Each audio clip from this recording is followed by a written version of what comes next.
Cumprimento os amigos, os irmãos, com a graça e a paz do Senhor Jesus Cristo. Quero iniciar esse vídeo convidando você que ainda não é inscrito no nosso canal, se inscreva no nosso canal. Ao final desse vídeo, se você gostar, dê o seu joinha aí e divulgue esse vídeo para os seus familiares, para os seus amigos, nas suas redes sociais. Nesta manhã, nós vamos estudar a lição de número 9, que tem por título Um chamado à adoração e um alerta. Essa lição, o seu texto de referência encontra-se em Salmos, no capítulo 95, e nós vamos então para o nosso texto de referência que diz assim: Vinde, cantemos ao Senhor com júbilo, celebremos a nossa rocha, a nossa salvação. Saiamos ao seu encontro com ações de graça. Porque o Senhor é o Deus supremo e o grande rei, acima de todos os deuses.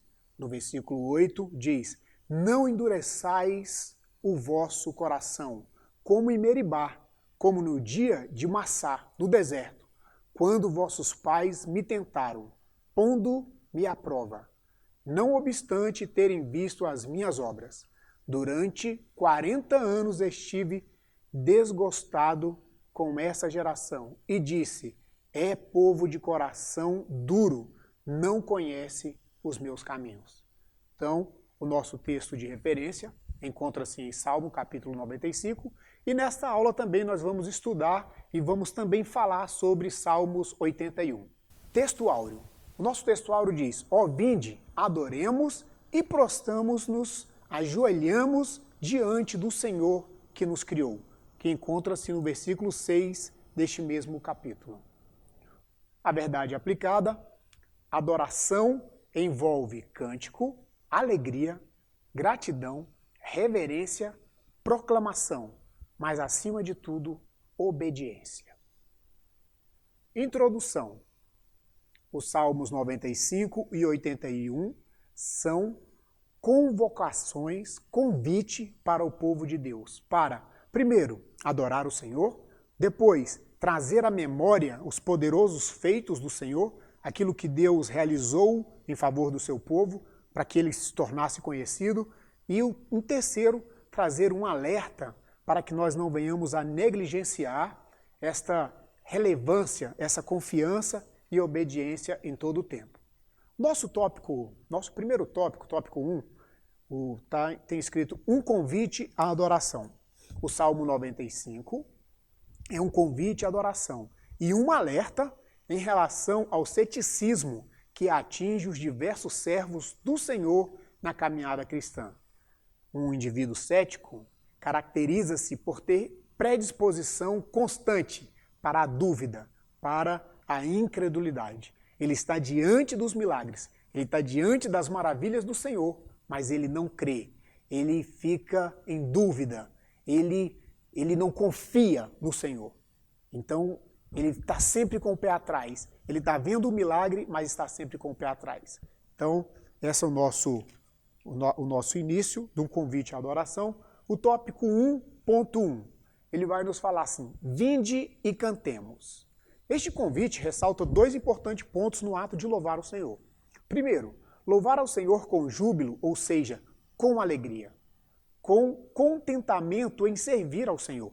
No Salmo 100, nós podemos acompanhar nos dois primeiros versículos, onde o salmista nos diz assim: celebrai com júbilo ao Senhor todos os moradores da terra.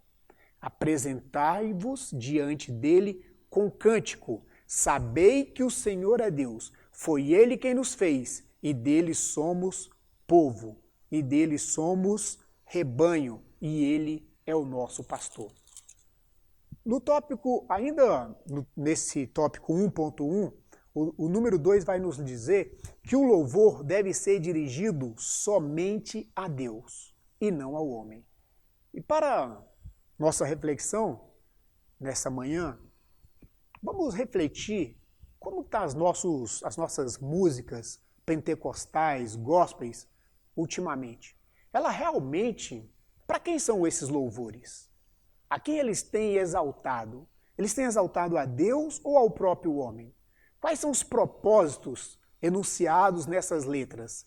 É de afrontar o líder, de combater o seu irmão, de combater o seu próximo ou adorar a Deus? Ressaltam a soberania e a graça de Deus? Essas músicas têm ressaltado a soberania, a graça, a misericórdia, o amor e o perdão de Deus? Elas fortalecem o relacionamento entre Deus e o homem? E elas anunciam o sacrifício vicário de Cristo? Ou elas têm um propósito de apenas de se autopromover, de exaltar a criatura, em busca de fama, em busca de reconhecimento? Somente para a nossa reflexão, eu deixo então o tópico 1.1 e vamos partir para o nosso tópico 1.2, que tem como título Ele está acima de todos os deuses. No Salmo 95, a partir do versículo 3, ele fala assim: porque o Senhor é o Deus supremo e o grande rei acima de todos os deuses.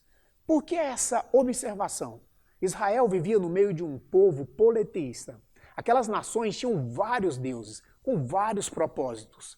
E aquilo estava atraindo o povo de Israel, porque aquilo satisfazia a natureza humana do homem. Então o Senhor, e aqui o salmista, e ele faz uma admoestação, ele fala: servimos, adoremos apenas ao único, ao Rei do Senhor, o Rei dos Reis, o único e verdadeiro Deus.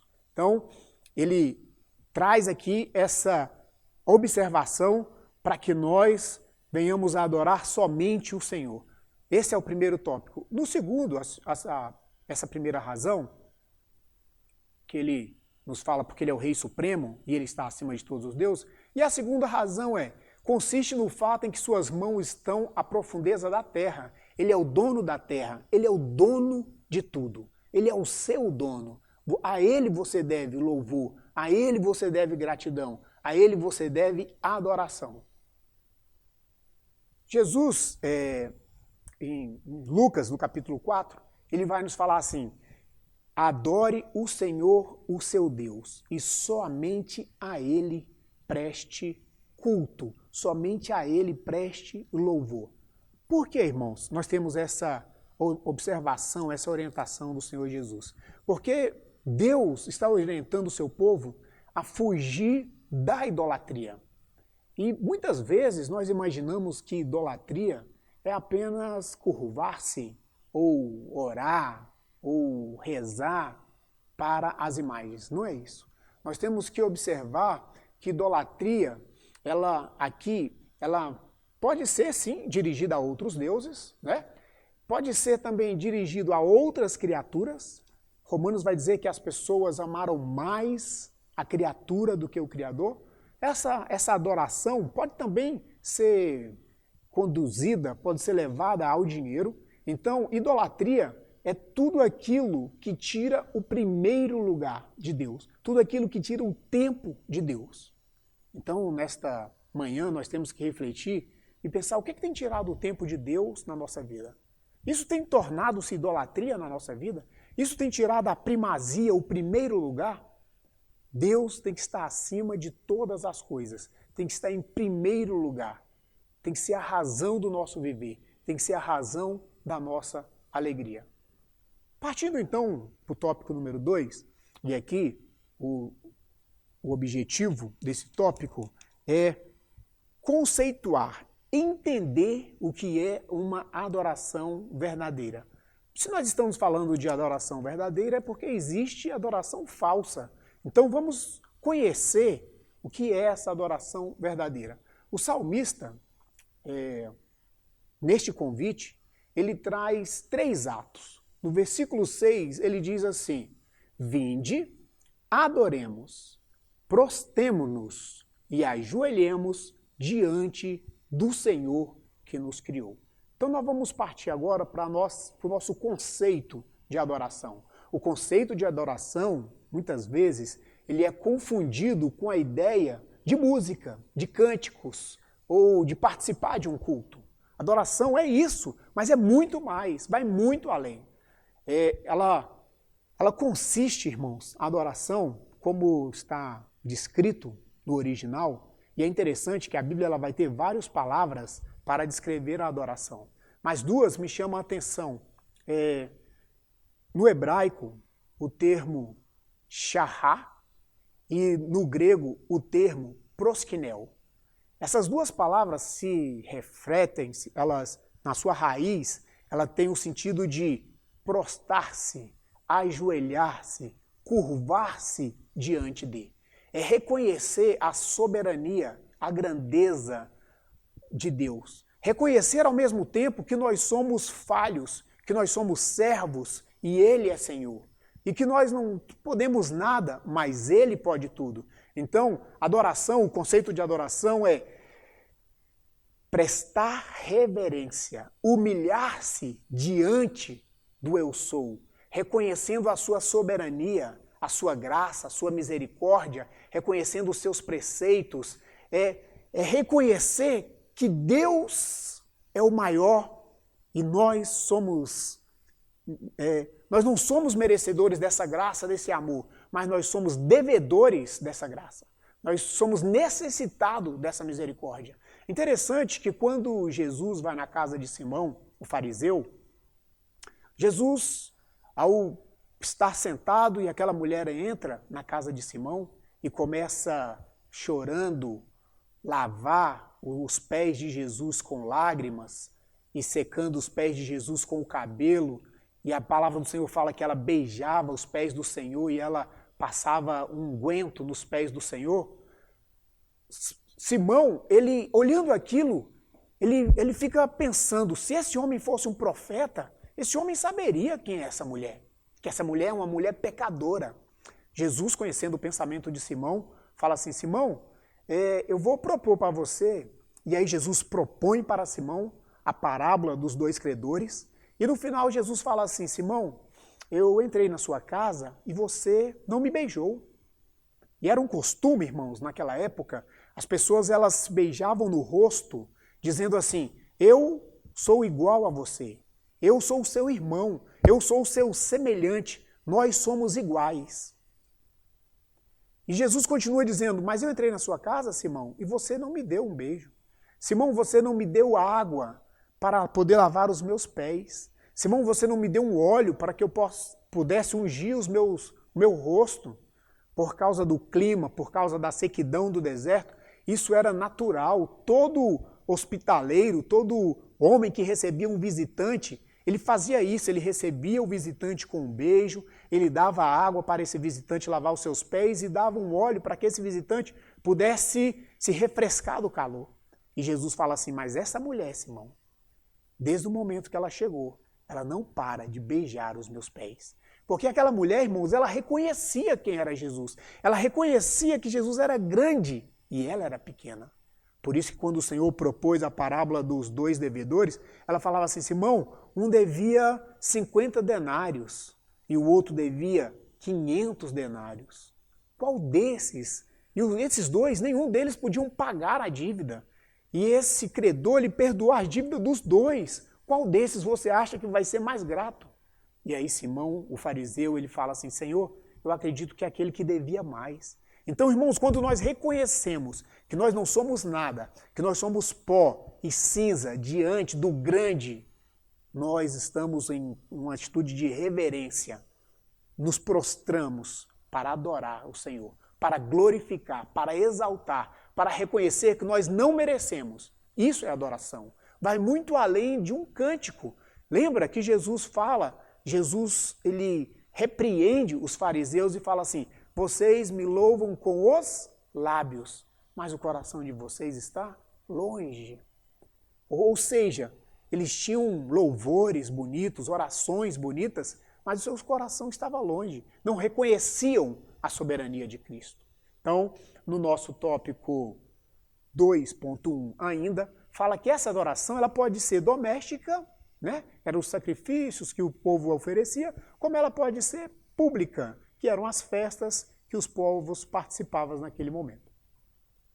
O tópico 2.2 vai dizer sobre a forma de adoração. É interessante que nós vamos observar a mulher samaritana junto ao poço, perguntando para o Senhor assim, Senhor, aonde é o local? Jesus responde para ela lá em João 4, no versículo 23, dizendo, mas a hora vem, e agora é, em que os verdadeiros adoradores adorarão o Pai em espírito e em verdade, porque o Pai procura os que tais assim o adorem.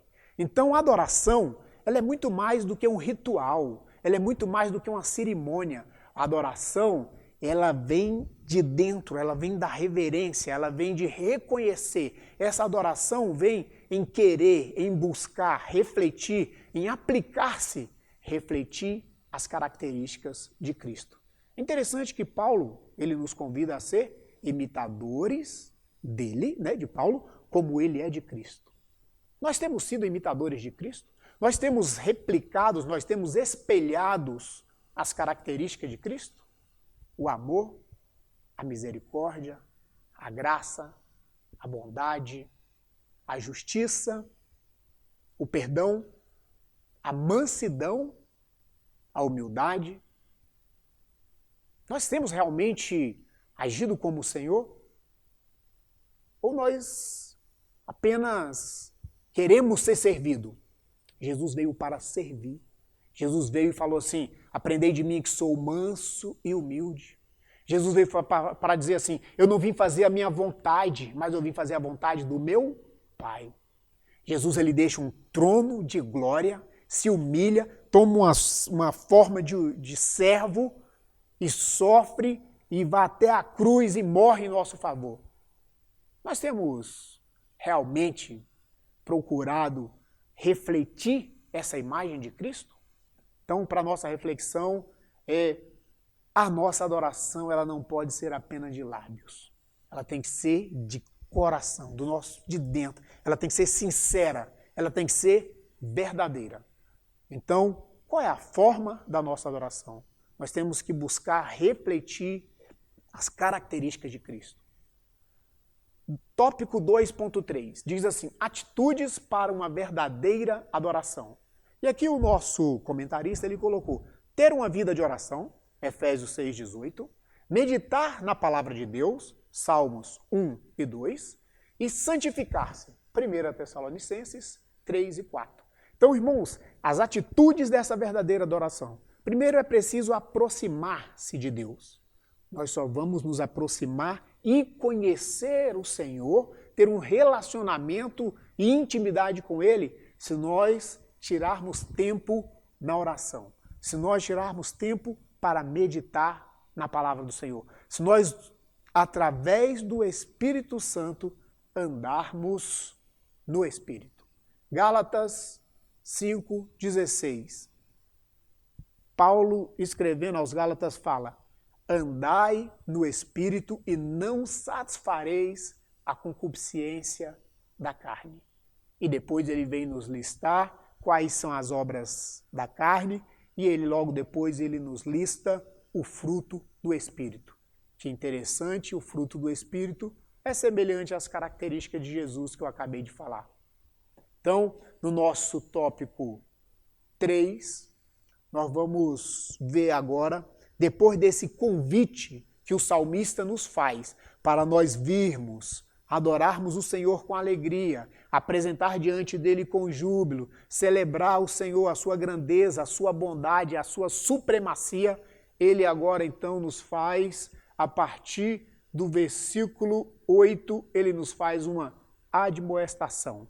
Ele começa dizendo assim, hoje, ao ouvires a voz do Senhor, não endureçais os vossos corações. Interessante, então, irmão, no tópico 3, que ele diz assim, é preciso estar atento à palavra de Deus. Enquanto nós adoramos, somos admoestados ou instruídos e alertados a procurar a aprender para não incorrer nos erros do passado.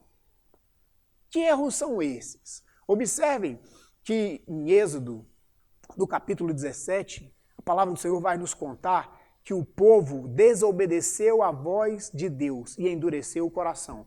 Observe que no versículo 8 ele fala assim, como em Meribá, como no dia de Massá, no deserto, quando os vossos pais me tentaram, me pondo à prova. O povo desobedeceu o Senhor, não quis ouvir a voz de Deus, não confiou no líder, Moisés, e pelo contrário, eles chegaram a questionar Moisés, falando: Moisés, por que você nos trouxe lá do Egito para morrer nesse lugar? E eles perguntaram: por acaso o Senhor está no meio de nós? Mesmo eles tendo visto, após eles verem todos aqueles milagres, ver o mar vermelho ser aberto, ver as águas se transformarem em águas doces, as águas amargas de Mara serem transformadas em águas doces, mesmo assim eles estavam céticos, mesmo assim eles não criam no milagre. Por isso o Senhor falou que eles não entrariam na terra, por causa da dureza do coração. No tópico 3.1 diz assim: ouvi a voz de Deus. O Salmo 95 alerta para o dever de ouvir a voz de Deus. E aqui, esse ouvir tem um sentido de obedecer. No término do Sermão da Montanha, Jesus fala assim: todos aqueles que ouvem a minha palavra e as pratica, é semelhante ao homem sensato que construiu sobre a rocha. Não basta nós ouvirmos, não basta nós conhecermos a Bíblia de ponta a ponta, do primeiro versículo ao último versículo, se nós não obedecermos. Aqui o Senhor fala: agora o homem que ouve estas palavras, mas não as obedece, não as põe em prática, é semelhante ao homem tolo que construiu sobre a areia. E veio a tempestade, e deu sobre aquela casa, e aquela casa desabou. Então é necessário aqui, ele está falando, é um dever de obedecer a palavra de Deus. Porque ele é o nosso Deus, e nós, povo do seu pasto e ovelhas da sua mão, se hoje ouvirdes a voz do Senhor, seu Deus. Então a palavra do Senhor fala: se hoje ouvir a voz do Senhor, seu Deus. Observe que Deuteronômio, no capítulo 28, a palavra do Senhor nos diz assim: se atentamente ouvires a voz do Senhor, teu Deus, e a obedeceres, todas essas bênçãos te acompanharão. No tópico 3.2, diz: não endurecer o coração. O Salmo 95 alerta para não endurecer o coração como em Meribá, como no dia da tentação do deserto.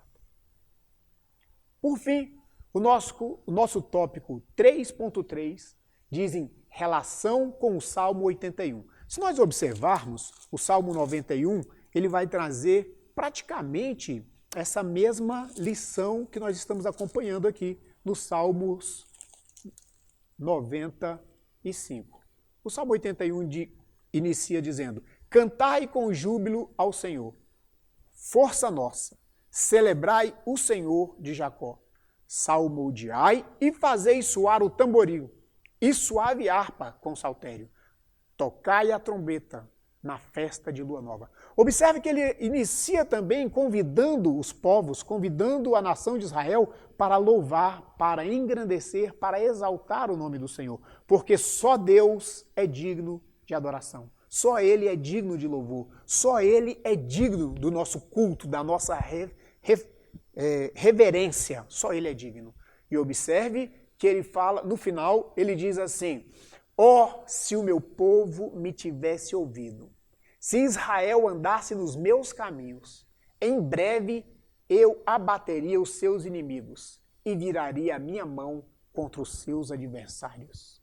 E no último versículo do Salmo 81, ele diz assim: eu o sustentaria com o trigo mais fino e saciaria com o mel que escorre da rocha. Se apenas obedecermos o Senhor. Essa é a promessa do Senhor para a nossa vida. Nós obedecermos, buscarmos conhecê-lo, buscarmos ter relacionamento com Ele, buscarmos ter intimidade com o nosso Deus. A nossa conclusão diz que os salmos não são apenas hinos de adoração, mas também instruções e advertências para o povo de Deus não desprezar a importância da palavra de Deus. Nós não podemos, irmão, desprezar esse grande amor, essa grande misericórdia, esse grande preço que Jesus pagou em nosso favor. Nós temos que ser gratos como aquela mulher prostrada aos pés do Senhor, porque ela reconheceu a sua grande dívida. Nós temos então como forma de gratidão, de nos prostrarmos diante dele e adorar em reverência, dizendo: Senhor, eu sou pequeno, mas tu é grande. Senhor, eu não mereço, mas tu é um Deus misericordioso. Senhor, eu não posso, mas tu podes. E por fim, instruções e advertências para cultivar uma vida de confiança e obediência ao Senhor. É uma vida em que nós venhamos a confiar no Senhor, esperar no Senhor, não desesperar, não ficar ansioso pelo dia de amanhã, mas sabendo que Deus ele é poderoso para prover, que Deus é poderoso para nos sustentar com as suas fortes mãos. Eu quero agradecer essa oportunidade e eu te peço, compartilhe essa nossa palavra, que Deus possa te abençoar. Vamos ficar firme, vamos buscar conhecer e obedecer a palavra do Senhor. Tenha um excelente domingo.